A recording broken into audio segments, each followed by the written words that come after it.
Hello, we are answering your questions. My name is Larry Mason. I've been a licensed contractor for over 2 decades, and here is your chance to stump the general contractor. Go ahead and interrupt me at any time and let me know if you have any questions at all. We're gonna go into some home improvement DIY and fails.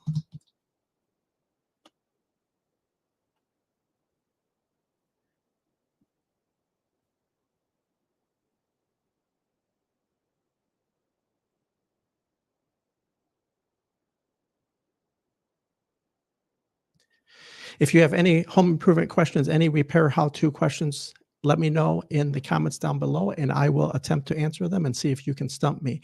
So some common problems with homeowners, DIYers doing their own repairs. Let's get into it. The first one is attempting to do your own pest control. So if you see a rodent, you may be able to handle it, but if you see bats, raccoon evidence, I seen squirrels rip into attics, crawl spaces, any kind of large animal, there you do want to call professionals.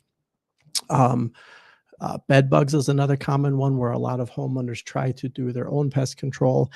Bed bugs, you probably are going to have to call in a professional. The two most common methods is a heat treatment where they literally will have you prep the home and remove items and bring the home up to, I think, the internal temperature of like 150 degrees and maintain it for several hours. And then the other is a chemical treatment. A chemical has advantages because it will leave a residue where the bed bugs crawl through it and it will kill them. Another common way to handle that is they'll do steaming. That's kind of new, where that's non-toxic. They'll do steaming to kill bed bugs in baseboards and behind beds and furniture, wherever it may be. And then at the end, the professional licensed pest control company will also lay down a little bit of chemical treatment around some areas, such as baseboards. So then, if bed bugs that did not get killed the first time around will crawl through it and will eventually die. Other home improvement fails or mistakes is attempting to do your own structural repairs. If you have no experience with repairing homes and you have structural problems such as sagging floors, twisted floor joists, sinking foundations, large cracks in your foundations, that's definitely going to be beyond the scope of what most homeowners can do for their own repairs, for sure. Um, the other common mistakes, I'm looking at one now, is a homeowner trying to do their own roof repair and flashing. The flashing goes under the shingles and siding as the roof abuts your house. I'm seeing a picture right here where a homeowner is trying to do their own repair and they actually put the flashing on backwards, so it's leaking. Also, remember, if you're a homeowner, to make sure you get underneath your home as much as possible to do inspections. Look into the basements or crawl spaces, unless it's a slab, of course. But the more difficult the entry under your home, the more important it is to get under there from time to time to see what's going on, and attics as well. So the space above the top ceiling, beneath the roof, is called the attic. You want to get in there from time to time to look for rodents, leaks, mold, bats. There's a lot of problems. I'm looking at a picture here, cracked rafters, and a homeowner tried to tape over a roof rafter themselves rather than call a professional. So if it's a structural repair, you probably can't do it yourself. But if you're never inspecting your attics, crawl spaces, or any other areas that are difficult to get into, how are you going to find the problem to know when to call the contractor? So a good rule of thumb, and I've been a licensed contractor and a certified home inspector for over 2 decades, a good rule of thumb is if you have a hard time getting into it, such as a tight crawl space, a tight attic, the more difficult it is, the more important it is to inspect it from time to time, because you want to see what's going on and find those problems. If you have any questions at all, let me know in the comments down below. We're seeing if you can stump me today. Any kind of home improvement, how to repair, fix it type questions, I will do my best to answer your questions. The other common fails that homeowners do when doing their own repair work is roof leaks. So if you have a roof leak, homeowners are getting up on the roofs. Sometimes they don't know what they're doing. Slip and fall accidents with ladders. The number one injury in a home is the ladder. Ladders can be very, very dangerous. And then when they get up there, sometimes they don't know what they're doing with the flashing around the chimney, ice dams, roof leaks, mold in the attic, that kind of thing. So sometimes you do have to call a professional.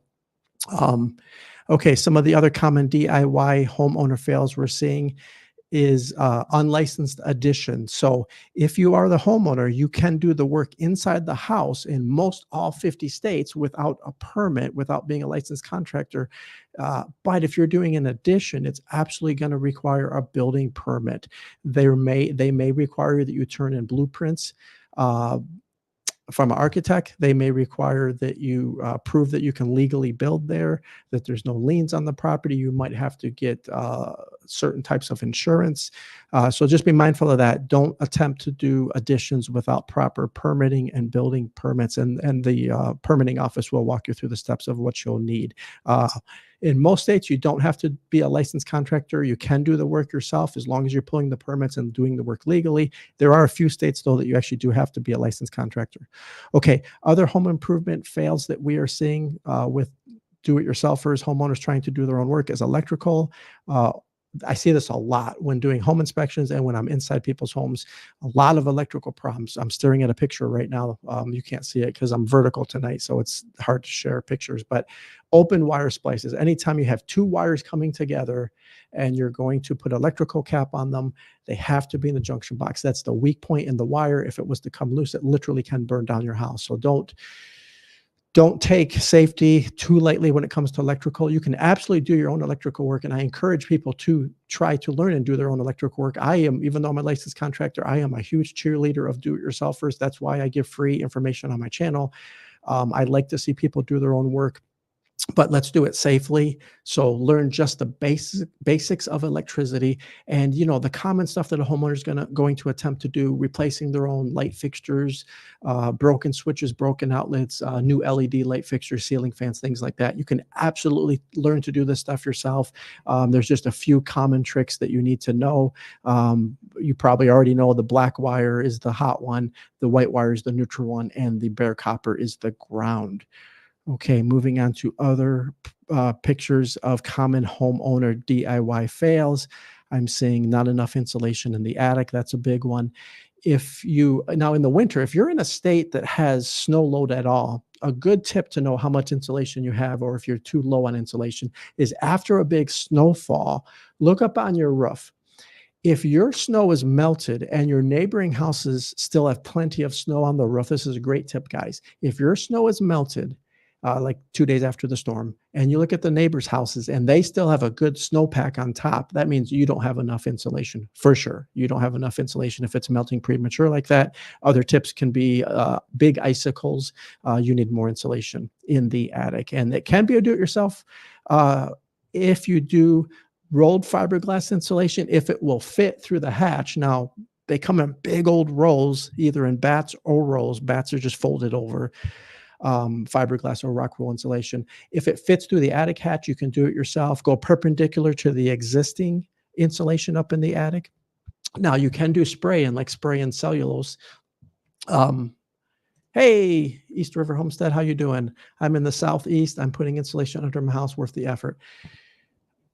If you don't mind, tell me what is the coldest temperature you typically get there. And it sounds like you're on a crawl space. I'd just like to know that.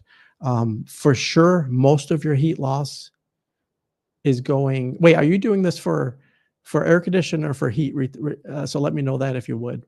I'm in the Southeast. I'm putting insulation under my house. I don't think it's going to get cold enough there to make a big difference to keep your floors warmer. Southeast, 28, really 18 for only a few hours. Okay. 28, really. Okay.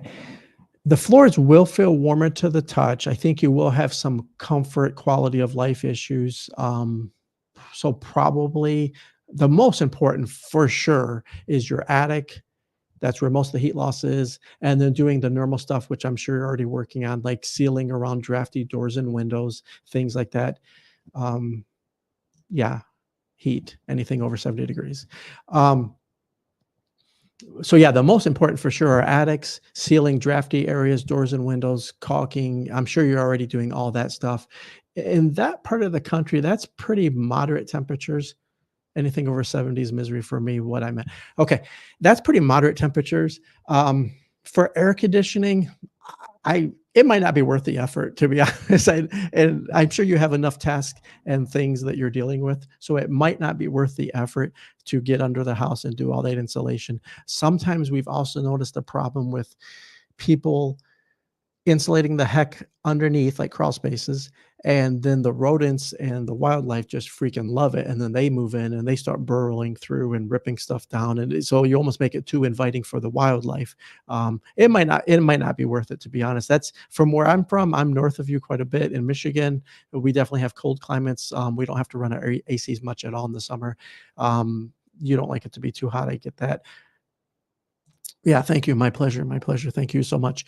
But yeah, I don't think it's gonna be worth it. I think there's probably 50 other tasks that you're gonna come up with in your home that is perhaps better use of your time, efforts, and money. So yeah, probably not a big deal. Probably go on to do something else. Okay, some other homeowner common tips. I'm looking at termite damage here, a picture of termite damage. Oh, we got another one. I need to jack up the house and level. So I figured it was true, true. Jacking up the house and leveling and maybe putting in some new footings, some new piers, things like that. That's very, very important. Um, I still probably wouldn't worry about the insulation though, to be honest, if I was you. Okay, some other topics on the home improvement fails is people doing their own plumbing. If you don't know the basics of plumbing, we moved on from making fun of people doing their own electrical work to doing their own plumbing. If you don't know the basics of plumbing, you have to learn that. And there is so much free content out there for you guys to learn the basics of plumbing, just so you're getting the drains right, the traps, the slope. The slope, in case you didn't know, on a horizontal drain, it's a 1/4 inch foot drop, the slope, for every foot of run. So for every foot horizontally that drain is going, you do want it to drop a 1/4 inch. So in 4 foot long, you want it to drop 1 inch, and that's the proper amount of slope um, for the proper amount of slope for the drains and the solids, because you have both liquids and solids.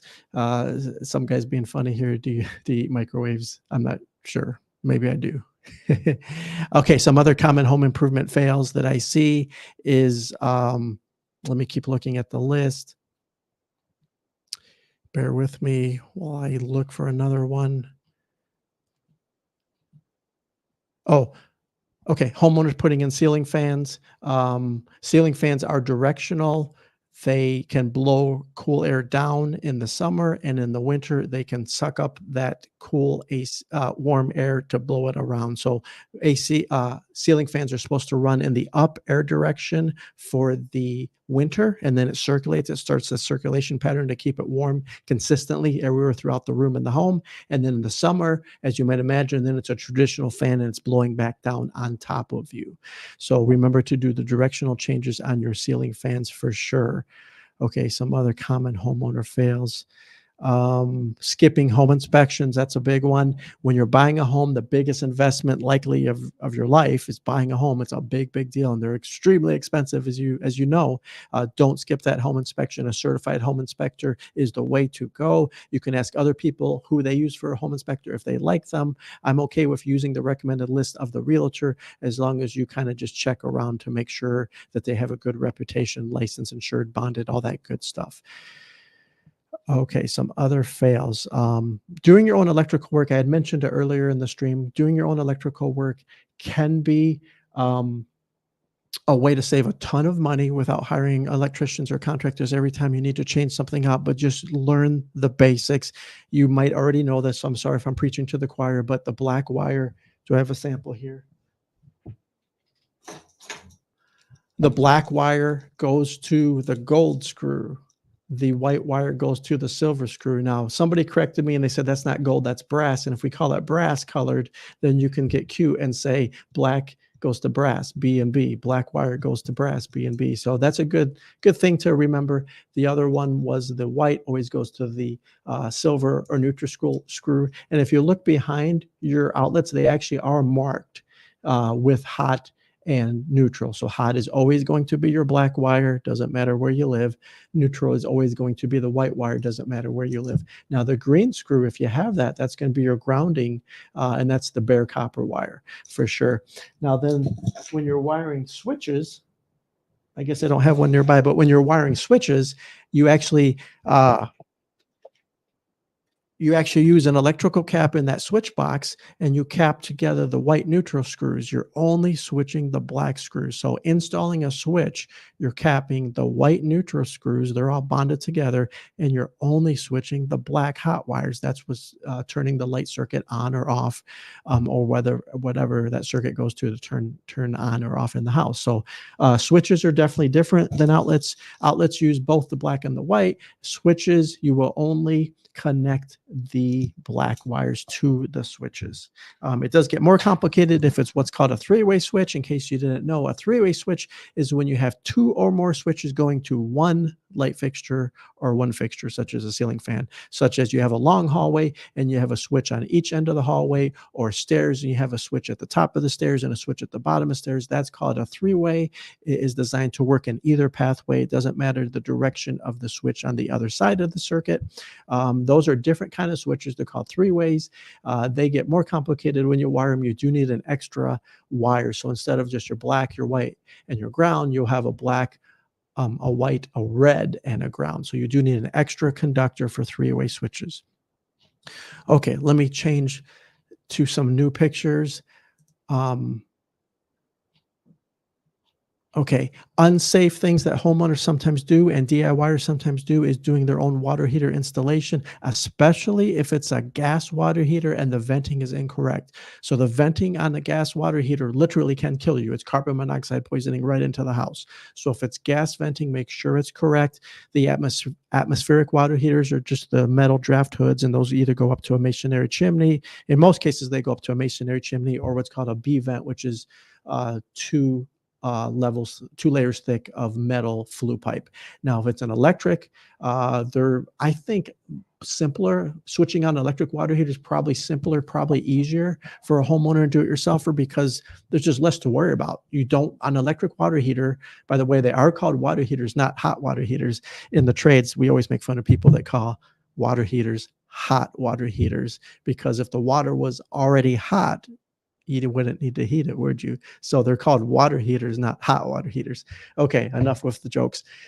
So an electric water heater is probably easier to install than a gas water heater for a homeowner because there's fewer problems. There's fewer things to worry about. You don't have a gas pipe to worry about. You're not going to have gas leaks to worry about. You don't have to get the venting correct for the chimney and the carbon monoxide. You don't have to worry about any of that. You're just going to have an electric 240 volt wire coming in. So that's two conductors plus a neutral. You're going to have the electric wire coming to the water heater, and you're going to have your hot and cold water pipes on top, just like the other one had. You're just going to switch them out. You're good to go. Of course, make sure to turn off the circuit. If you ever lost water in your house for some reason, your well went out, city water turned off, you're draining the house's plumbing water down to do something in the house, then make sure you turn off that circuit breaker. So if you have no water in the house, make sure you turn off that electric circuit breaker to that water heater, because if there's not water in the tank, the heating elements will burn out for sure. Okay. Okay, just updating my list. Okay, some other homeowner fails is doing your own staining of hardwood floors. So hardwood floors, everybody knows that it's had a great resurgence and coming back and is more popular than ever. When you're redoing hardwood floors, you're going through a process of sanding, cleaning, and then putting either stain or polyurethane on top. But there's a lot of techniques you want to get right to make sure the stain and the polyurethane goes on just right. You're going the direction with the grain. You're working with the wood. And then you're leaving enough time for that finish to dry before you try to walk on it. Bathroom remodels, I've seen some horrible ones and I've seen some great ones. It can be crazy expensive to hire a contractor to redo a bathroom. Probably a general contractor for a small bathroom for total redo probably starts at $15,000 and goes up very, very rapidly. It can be a lot of money. So homeowners definitely need to save some money by doing some of their own bathroom renovations. And you can get really far if you're just changing out, say, the flooring, the paint, the vanity, the sink, the mirror, the toilet, maybe the shower surround, or redoing tile. Then it gets more complicated. But if you're just doing the surfaces, you can save thousands and thousands of dollars. So think about that as a homeowner. When you're doing your own work on the house and you're not calling that contractor, you are literally making slash saving hundreds of dollars an hour by doing your own work and not calling that contractor. So it's well worth your time to learn some of these basic homeowner methods to do your own plumbing repairs, renovations, electrical work, anything around the house. But yeah, bathroom renovations are a big area where homeowners can save thousands and thousands of dollars by doing some of their own repairs. Now, if you're gutting the bathroom, if you're taking it back to the studs and you live in that house, I sure hope that you have a second bathroom, because if you're a homeowner, you're gutting the bathroom back to the studs, it's going to take a long time before it's usable again. Generally speaking, you're going to be a lot slower than the general contractor, especially if you're only able to kind of work on it nights and weekends when you're not at work. Okay, some other home improvement fails: installing plumbing fixtures wrong or incorrectly or backwards. That's a common one. We already talked about electrical fails, fire hazards, plugging too many things into one outlet, especially we're still in kind of space heater season, at least in the north. It's still freezing temperatures, so lots of space heaters, plugging too many heaters into one outlet. That's a common problem and fail. Running generators anywhere near the house. So if it's a gas powered generator, a portable generator, because you've lost power during a storm, you don't want it to run anywhere near the house, including the garage. You don't want it running in the garage.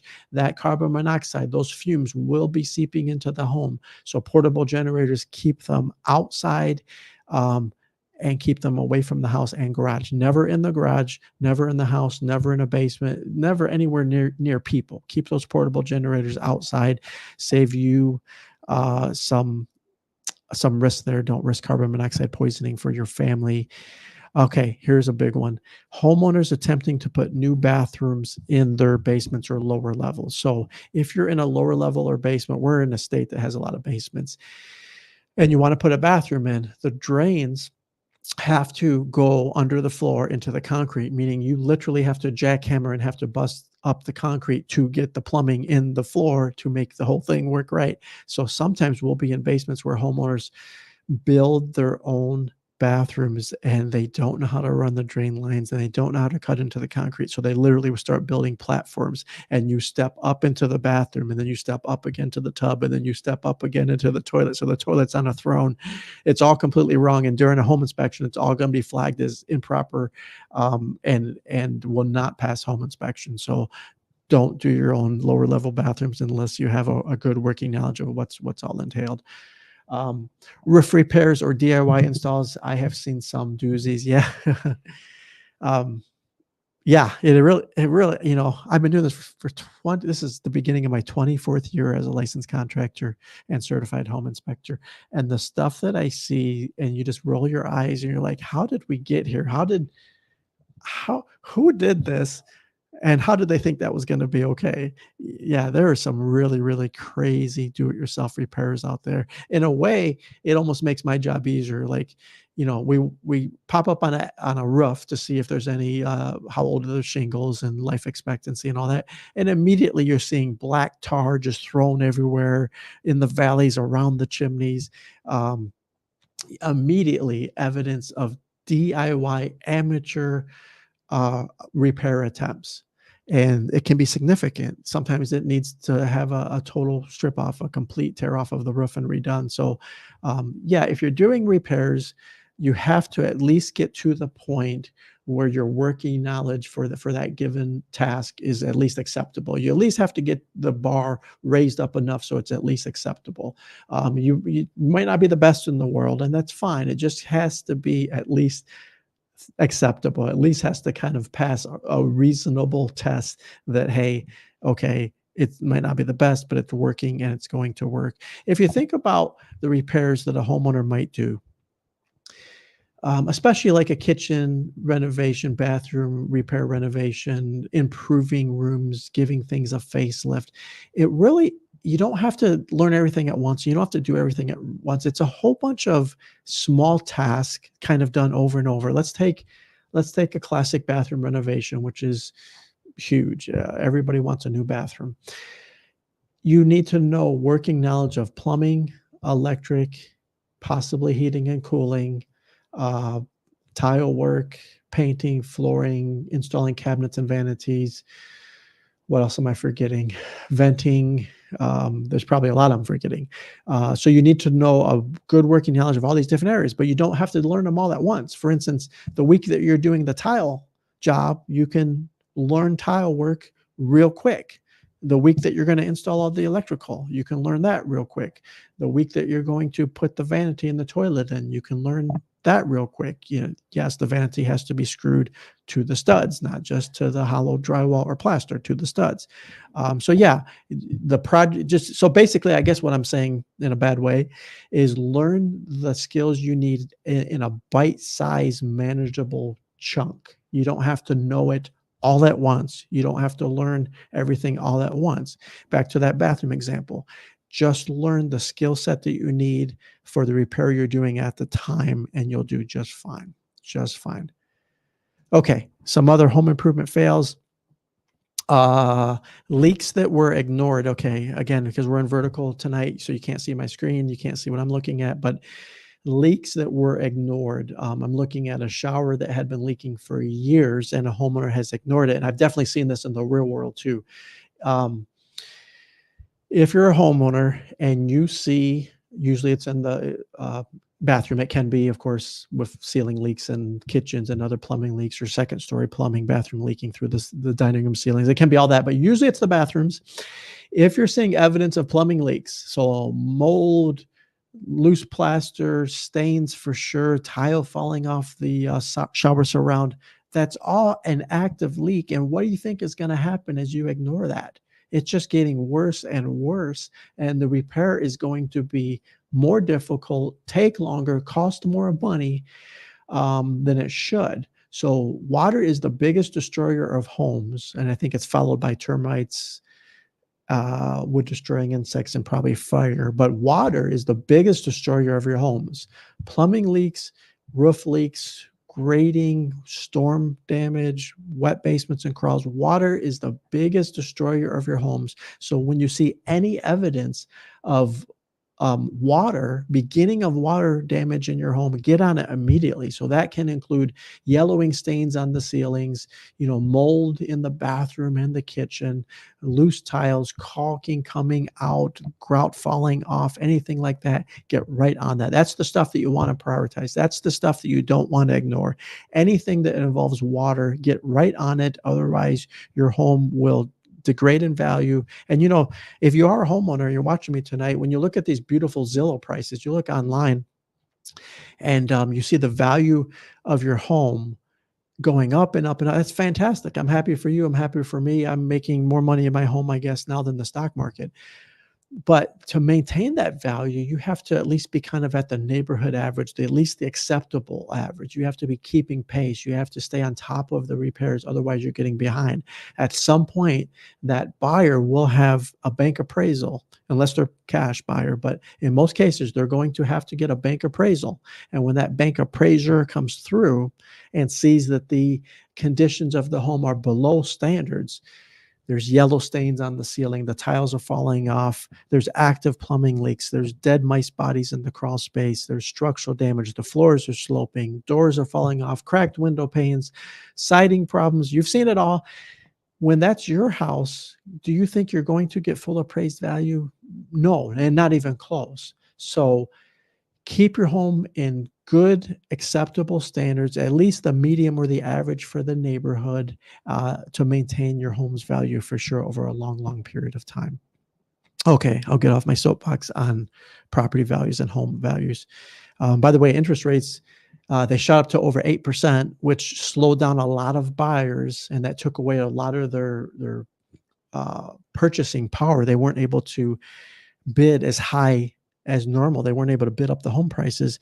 Now mortgages have came back down into the 6 ranges, which seem more manageable, although they have just recently, depending on your credit score, they have just recently gone back into the 7s, long-term 30-year mortgage back into the 7% APR. So with the interest rate in the 70s, home prices probably won't go up as fast as they would if we were at lower interest rates. But the thing is with home values is there's not enough homes for everybody. This country has underbuilt homes for years and even decades, we have underbuilt homes. So we have more buyers and want to be buyers and first time buyers than homes available. So if you are currently a homeowner, congratulations. You're in a good sweet spot. There are more people that want to buy your homes than ever before. So it's a good place to be. If you're a renter, you should set yourself up to be a homeowner, and let me know in the comments if you have any questions on that. But you should have a goal to be a homeowner. It's a long-term wealth building way. In fact, your mortgage payment will probably be cheaper than what you're paying in rent. Go figure that one out. Okay, homeowner common fails and DIY mistakes, finish work. So everybody knows a quick way to add value to your home and spruce up the way a room feels is flooring and painting. However, if you paint the room horribly, you've got it sloppy and you went all over the baseboard trim and you hit the white ceilings, it will not add value. If you put in some cheap laminate flooring and you have crazy gaps and the floor is bouncy and you didn't finish trim up near the baseboards at the bottom, or you damaged the baseboards, or you have baseboard trims that fell off and you never put new ones back up, it won't add any value. You do have to, years ago, I was building a spec home. In case you don't know, a spec home is a home that you build on speculation where you don't already have a buyer signed up for the home. You're building the home. You're just going to throw it on the market and just hope somebody buys it at a good price. So that's called spec building, spec home. And I noticed that during the construction, it didn't matter how good the quality was, how energy efficient it was. The only thing those potential buyers cared about when they walked through was the finish work, the quality of the finish work. And I'll get to your question in just a quick second. The quality of the finish work is the only thing people cared about. So as long as the paint and the trim was sharp and the flooring was spot on and the sinks were straight and the vanities were level and the mirrors and the doors all lined up perfectly and nothing stuck, as long as everything looked good, everybody was happy and they want to pay top dollar. So think about that. Use that to your advantage as a homeowner when you're doing repairs, and especially the finish, the aesthetics, the pretty work, if you will. That's the stuff that you want to be spot on to add lots and lots of value to your home. And people will praise you all day long. They'll walk in to your dinner parties or your Super Bowl parties, and they will be very, very impressed for the work that you've done. Okay, Miriam, in a new build, 1,500 square foot home, 2-story, would you place the thermostat upstairs or downstairs? Traditionally, it would be on the main floor downstairs. However, I'll give you this little tip and advice. If you're in a part of the country down south that's hot, you will be way more comfortable if you have that thermostat upstairs because your problem is the summertime. However, if you're up north in a state that has bad winters, then your problem is you're going to be cold and you're going to want that thermostat downstairs. So if you're in a hot state, Midwest, me too. You're my brother or sister. Sorry. Me too. I'm Michigan. I'd probably put it downstairs. I probably would. Yeah, if you're in a cold climate, put it downstairs. Your personal comfort will be more important. If you are in a hot climate, put it upstairs and you will thank me later. Your life will be much, much more comfortable if you put it upstairs in a hot climate. Awesome. Thanks for showing up tonight. Okay, let's talk about any other DIY mistakes and hacks that homeowners have done. And if you have any questions, keep shooting at me and I will keep looking for them. We talked about electrical. We talked about plumbing. We talked about bathrooms. Oh, here's one. Septic pumping. Oh boy, don't screw up on septic pumping. Okay, so if you're on city sewer, it doesn't matter. Do whatever you want. Maybe get your main drains cleaned out from time to time. You could even have a sewer scope inspection. But yeah, if you have cast iron drain pipes, you might need them cleaned out from time to time, such as Roto-Rooter. And there's some other companies that do drain cleaning. But if you're on septic, if you're on private septic, so you're more rural, you're outside of the city limits, you're on septic, you need to think about having that septic tank pumped. Now, it will fill up quicker if you're putting flushable wipes down there and other things down there and maybe have a disposal in the kitchen sink. be careful what you put down there for sure, but you're probably wanting that septic tank pumped every 3 years, depending on how many people live in the home. If there's only one person living in that home, you probably can go many, many years between pumpings. If you have two, three, four, a family living there, have it pumped every 3 years. Don't risk it. Pumping a septic tank is actually not that expensive. It's not worth taking the risk to not have it pumped out regularly. It will last longer. And the pumping company, after they pump it down, they can look inside and look at the structure of the system, and maybe do a couple probing of the drain fields samples and just tell you how you're doing and if it needs to be pumped more often, less often.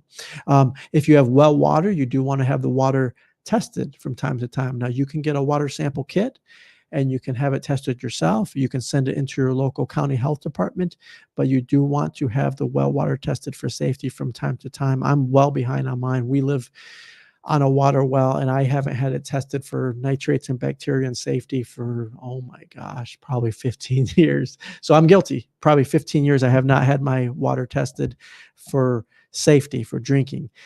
As far as I know, it's okay, but it is time to have it tested. We do have a non-electric Kinetico water softener, which is excellent. We would have too much iron and rust in the water for sure if it was not for that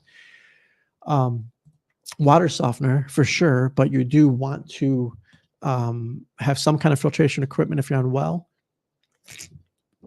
I've also noticed, at least where I'm from, even on city water, a ton of people are choosing to have water filters, water softeners, and other water quality filtration equipment, reverse osmosis, all of it, reverse osmosis, even on city water.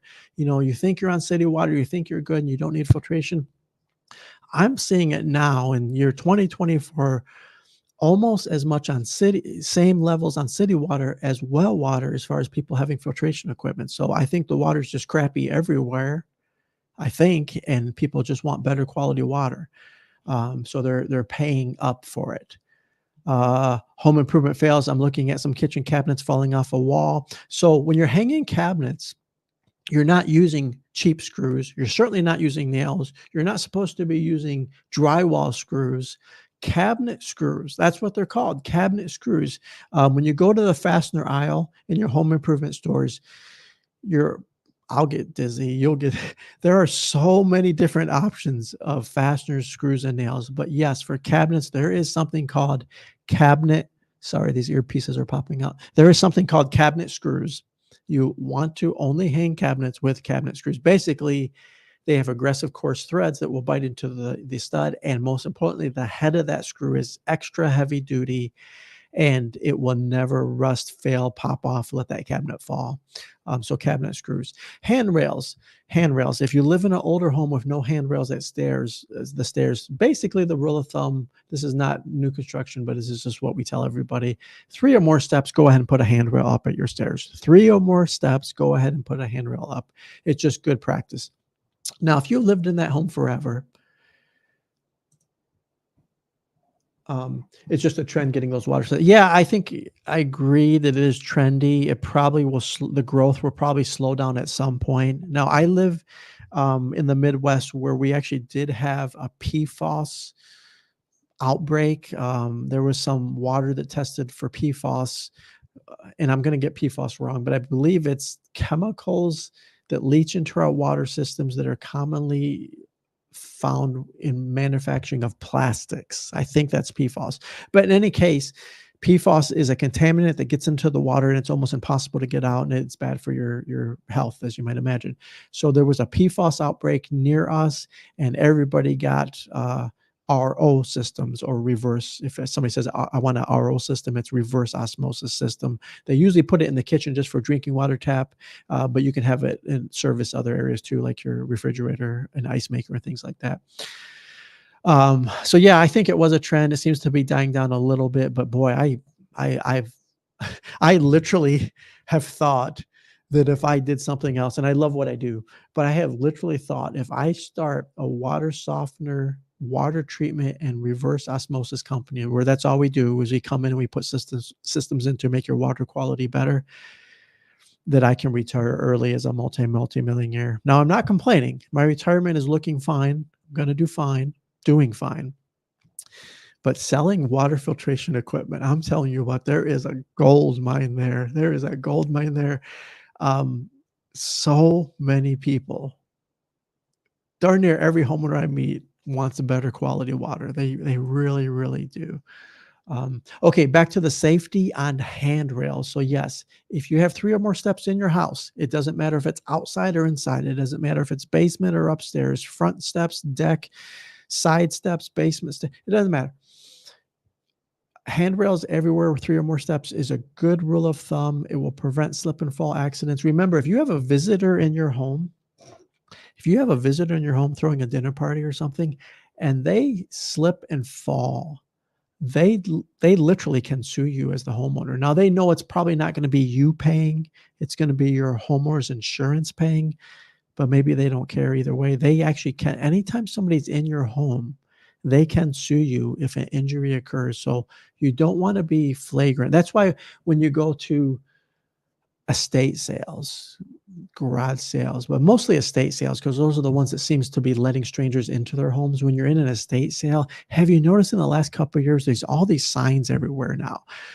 Do not enter, enter at your own risk, do not use these stairs, sign a liability waiver to come to the sale. Everybody's petrified that somebody's going to get injured in the home, just doing normal stuff, just walking around, going up and down stairs, just everyday normal stuff. And somebody's just terrified that somebody's going to have a personal injury claim and file a lawsuit. Where that affects you as a homeowner is you don't want to, even though you may be okay with it, you don't want to have a potential claim or liability on you. So get those handrails in place, throw salt down on icy steps, shovel your sidewalks, just kind of basic common sense, I would think, on things like that.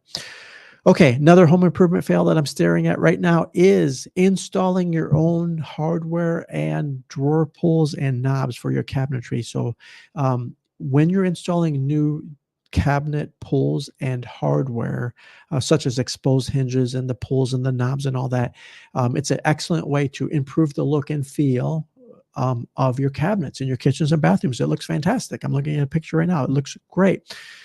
But people screw it up all the time, man. They'll have the holes drilled in the wrong place. They'll have the lever, the handle pulls crooked. They'll have one hit another one as you pull it. It pulls in and hits another one. They do have templates, so you can measure, pre-mark, and pre-drill the correct locations and placements of your drawer pulls. So use those. But yeah, you can't put the wood back in once you drill out a drawer or a cabinet door. Once you drill it out, you can't put the material back. So measure twice, cut once. Make sure you get those pulls in the right locations for sure. Those COVID disclaimers on company doors. Yeah, I was at last week while working. I went into a fast food restaurant, and on the door, it still had a COVID sign, and it mentioned some health public notification, and you didn't have to wear a mask, but it was basically saying that you didn't have to wear a mask. And it was very medical. It was very legalistic, but I was surprised in 2024 that they still had that. Now, it's a big chain company. I imagine somewhere in corporate headquarters, there's attorneys that are saying you will display these signs, but to me, it gets ridiculous. So in my industry, this is one thing that we've noticed. It happens on all products now. They label everything to almost ridiculous amounts that, if you just use it as intended, you might still get hurt or injured or killed, and don't sue us.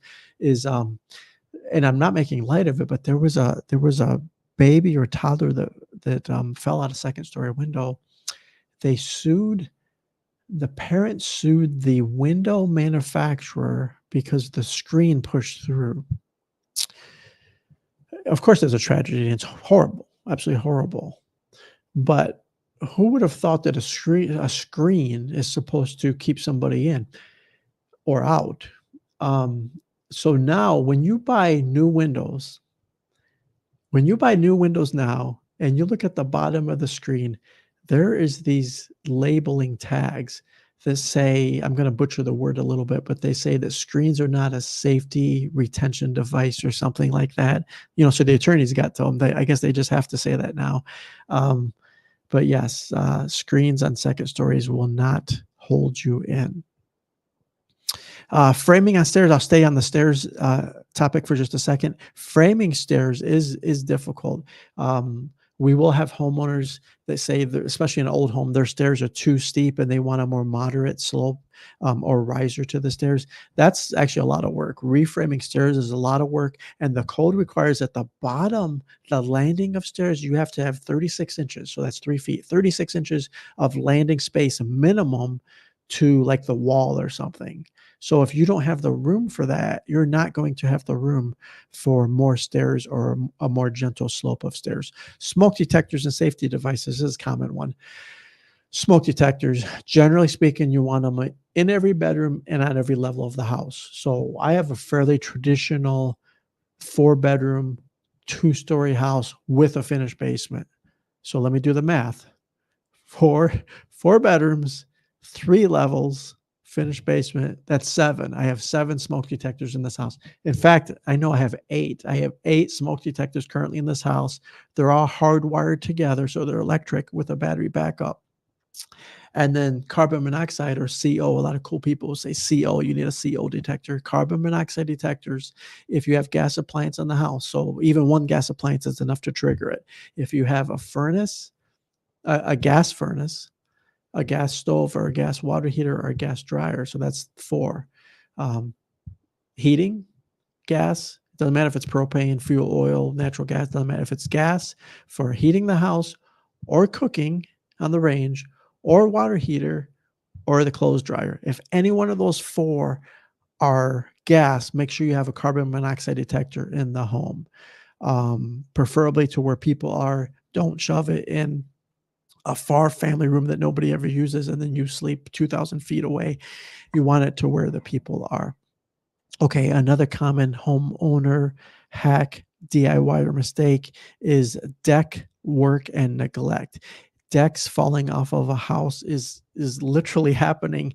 So as the attachment points to the house, you may not have long enough fasteners into the house. You want ledger boards firmly attached into the framing of the house. If you just screwed it in over the existing siding, you're probably not hitting solid framing. If it has slowly rotted and decayed over time, it's going to be an issue. If you don't have flashing, that's very, very important. If you don't have flashing between an attached deck to the house or an attached porch or patio to the house, that's going to be a problem.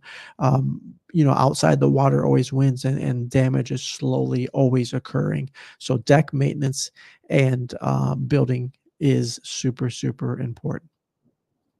Other home improvement common fails. Homeowner. I said that wrong. Homeowner. Ladder safety, we did mention that.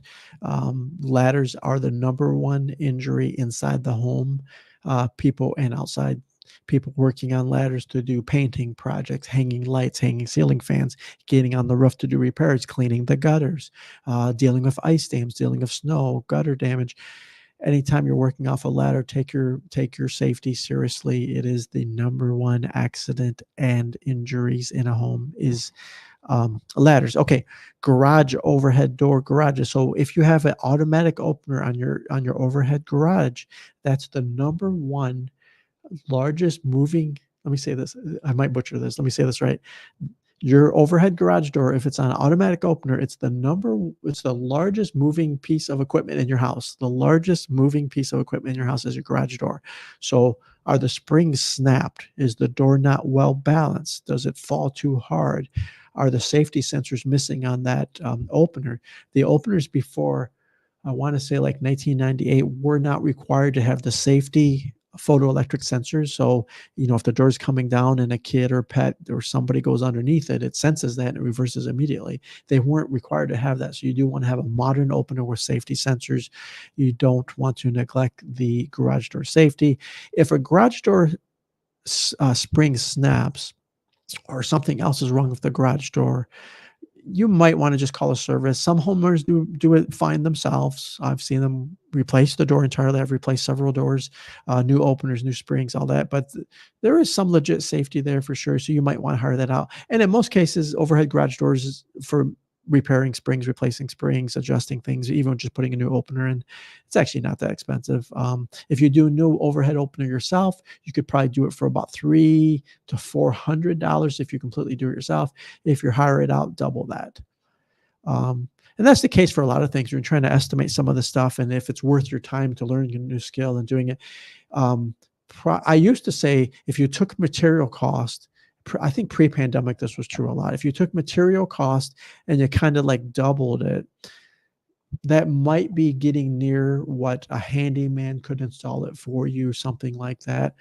Boy, now it's at least 3 times. So you buy something for $500, but or you'd have to pay the professional $1,500 to install it. Like a water heater, you could install one yourself, perhaps if it's not powered vent unit, for $600 yourself, but you're probably paying $2,000 if somebody else is doing it. So pretty much times 3 is what you're going to pay a handyman contractor to do some of these installs for you. So you can see where you can save an absolute ton of money by doing things yourself, becoming more competent, sharpening your skill set, all of that. Okay, I'm looking at homeowner hacks, mistakes. So I'm just picking out the best ones, and I don't want to be repetitive. Masonry work, block walls. So stone, synthetic stucco stone on the outside is super, super common right now. It gets water. If there's water behind it, it gets water damage for sure. And you want to be wary of that if water is getting behind there. I think if you guys don't have any other questions, that might be it, unless something else pops in my brain. Thank you for chatting with me and asking your questions tonight. They were all fantastic questions. I'm looking at a bad bathroom here. I'm looking at some bad window designs. Installing your own windows, that can be an area to save significant money. You know, when I'm working with like new, younger buyers, and we talk about the subject of windows, extremely, extremely expensive to pay a professional to come through and replace a whole house of windows. So in some cases, I'll encourage them to learn how to do that yourself. You could do 1 bedroom a year, or just one side of the house a year. You don't have to do 27 windows all at once. Do it in small, manageable chunks and sizes. It used to be you had to order windows well in advance, and custom sizes versus standard sizes. That's kind of all gone now. It's kind of an old practice now. If you measure up your rough opening for a window and you place your order for that window, the cost is basically going to be just the size, or if there's any special features you need of that window. But so you can just order your bedroom or your living room windows as you're ready to install them, and then take care of that. And then next season you can do another batch of windows. You don't have to do the entire house all at once. Not at all. There's no rule that says you have to do it all at once. Looking at a picture of a deck that fell off a house, looking at some toilet plumbing backing up.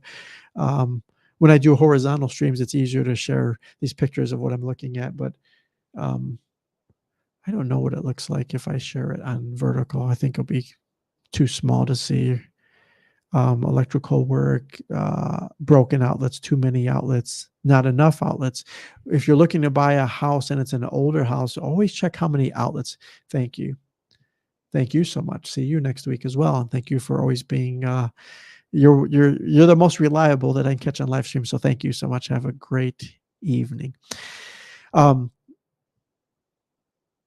Okay, fantastic.